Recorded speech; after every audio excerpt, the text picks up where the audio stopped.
What might we learn from John the Baptist about becoming a disciple of Jesus Christ? Even though John the Baptist really didn't work with Christ directly other than baptizing him in his ministry. One very important matter, an attitude of humility.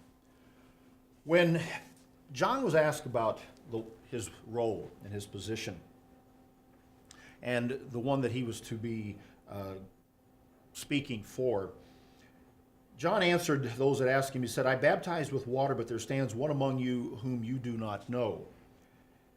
It is he who coming after me is preferred before me, whose sandal strap I am not worthy to loose.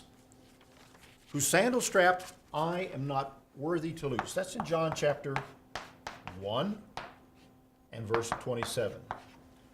John the Baptist didn't feel that he was even worthy to stoop down and unlace or untie the sandal strap of the one that he was announcing, Jesus Christ. Now, in that statement, there's a great deal of meaning. Because in that day, among the Jews in the first century, there was a saying, all acts a slave performs for his master, a disciple performs for his rabbi, except untying the sandal. The disciple, in working with a rabbi, would never untie the sandal. That was even beneath a servant, according to the Jews in that day. John said, I'm not even worthy to untie the strap of the one who's going to come after me. John was beheaded.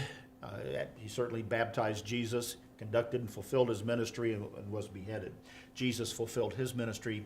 And on the night that Jesus spent with his last night with his disciples, when he changed the symbols of the Passover service, and before going out and being arrested, beaten, scourged, and crucified, Jesus knelt down in John chapter 13, and he washed his disciples' feet.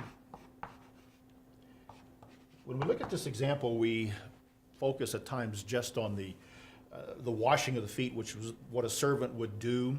But the surprise among the disciples that night was as much for the fact that, unspoken as it was in the account, Christ would have had to have untied their sandal straps and take them off at the same time, doing something that in the first century world of Judaism that a disciple would never do for its master. And Jesus now was doing it for them, showing just exactly how he placed himself in his role, not only before his disciples, but before all mankind, as one who was giving everything, his whole life, as a slave to God and to the service of mankind.